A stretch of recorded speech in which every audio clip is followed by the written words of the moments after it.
எல்லாருக்கும் வணக்கம். ஃபர்ஸ்ட் நான் பிரம்மாவுக்கு தான் தேங்க்ஸ் சொல்லணும். ஏன்னா அவர் இல்லைன்னா இந்த ப்ராஜெக்டில் நான் இல்லை. ஏன்னா அவர் திடீர்னு கால் பண்ணிவிட்டு என் ஃப்ரெண்டு ஒருத்தர் ஒரு படம் பண்ணியிருக்காரு, நீங்கள் பாருங்க அப்படின்னாரு. இல்லைங்க நான் கொஞ்சம் பிஸியாக இருக்கேன், என்ன படம் மியூசிக் இல்லை இல்லை அதான் கிடையாது, நீங்கள் சும்மா பாருங்க அப்படின்னு தான் சொன்னார், வேறு எதுவுமே சொல்லலை.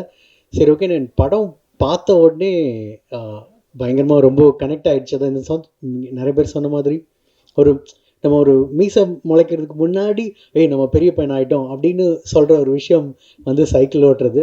ஸோ அது அந்த கனெக்டிவிட்டினால தான் டக்குன்னு நான் பேச ஆரம்பித்தேன். அப்புறம் பிரம்மா கிட்ட ரொம்ப நேரம் நான் பேசிகிட்டே இருக்கேன், இல்லைங்க படத்தில் இது நல்லா இருக்குது அது நல்லா இருக்குது அப்படின்னு. அப்புறம் அவர் சைலண்ட்டாகவே இருந்தார். அப்புறம் அவர்கிட்ட கேட்டேன், நீங்கள் படம் பார்த்துட்டிங்களா அப்படின்னு. அவன் இல்லை படம் பார்க்கலன்னாரு. ஸோ பட் இப்போ பார்த்துட்டாரு. பட் ஆனால் இட்ஸ் ரொம்ப ஒரு ஹாப்பியான ஒரு ஆக்சிடெண்ட் ஆர் எப்படி வேணால் சொல்லலாம். பட் உள்ளே பண்ண ஏன்னா சில ப்ராஜெக்ட்ஸ் தான் நம்ம பண்ணும்பொழுது சில நேரம் ஒரு சீன் பண்ணுறோம் அப்படின்னா கரெக்டாக அந்த சீன்லேருந்து நெக்ஸ்ட் டே அந்த சீனில் உட்காடுறோங்கும் போது அந்த சீன்லேருந்து நம்ம ஆரம்பிப்போம். பட் குரங்குப்பேட்டில் நான் நிறைய தடவை மாட்டிக்கிட்டது என்னென்னா, ஒவ்வொரு தடவையும் பண்ணும்போது முன்னாடி பண்ண சீனோட மியூசிக் எப்படி இருக்குது அப்படின்னு சொல்லிட்டு ஃப்ளோவில் பார்த்துக்கிட்டே வரும்போது, ஸோ அந்த ஜேர்னி வந்து எனக்கு ஒவ்வொரு தடவை ரிவைண்ட் பண்ணும்பொழுதும் ஸ்டாப் பண்ணவே முடியல. ஸோ இட்ஸ் லைக் அது ஒரு அவட்டு கமலக்கண்ணன் கிட்ட கூட சொல்லிகிட்டே இருந்தேன், இல்லைங்க நான் ரொம்ப என்ஜாய் பண்ணி பண்ணிகிட்ருக்கேன்.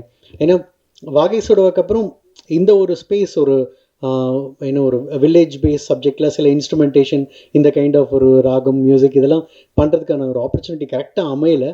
இதில் எனக்கு ரொம்ப அழகாக அமைஞ்சுது. அண்ட் இதுக்கு ஃபஸ்ட்டு நான் இவங்கெல்லாம் இந்த எல்லாத்தோட பர்ஃபார்மன்ஸ், காளி வெங்கட் சார் அப்புறம் எல்லாரோட பர்ஃபார்மன்ஸ் தான் என்னை ப்ராஜெக்ட்குள்ளே இழுத்துச்சு.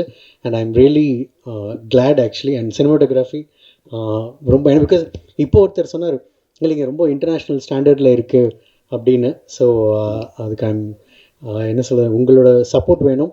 அண்ட் இப்போ ரீசெண்ட்லி போஸ்டர் வரும்போது எங்கள் அம்மா பார்த்துட்டு என்ன படம் வந்து அப்பா படம் வருது அப்படின்னோடனே ஃபஸ்ட்டு குரங்குப்பேடலாம், சிவகார்த்திகேயன் அப்படின்னாங்க. ஸோ அந்த ஒரு ஐடி வந்து ஒரு பெரிய ஒரு போனஸ், ஒரு பூஸ்ட் மாதிரி எங்களுக்கு. So I would like to thank Sivakarthikeyan bro also. And இன்னொன்று, என்ன ஒரு படம் வந்து பட்ஜெட் அது இன்னும் டீம் எல்லாத்தையுமே தாண்டி படம் நல்லா இருந்துச்சு அப்படின்னா, இன்னும் பத்திரிகையாளர்கள் உங்கள் எல்லாருக்குமே பிடிச்சதுன்னா அதை வந்து பீப்புள் கிட்ட கொண்டு போய் கரெக்டாக சேர்த்து நிறையா படம்க்கு நடந்திருக்கு அந்த மேஜிக்.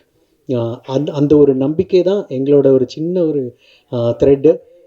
ஸோ உங்களோட சப்போர்ட் எங்களுக்கு வேணும். தேங்க்யூ.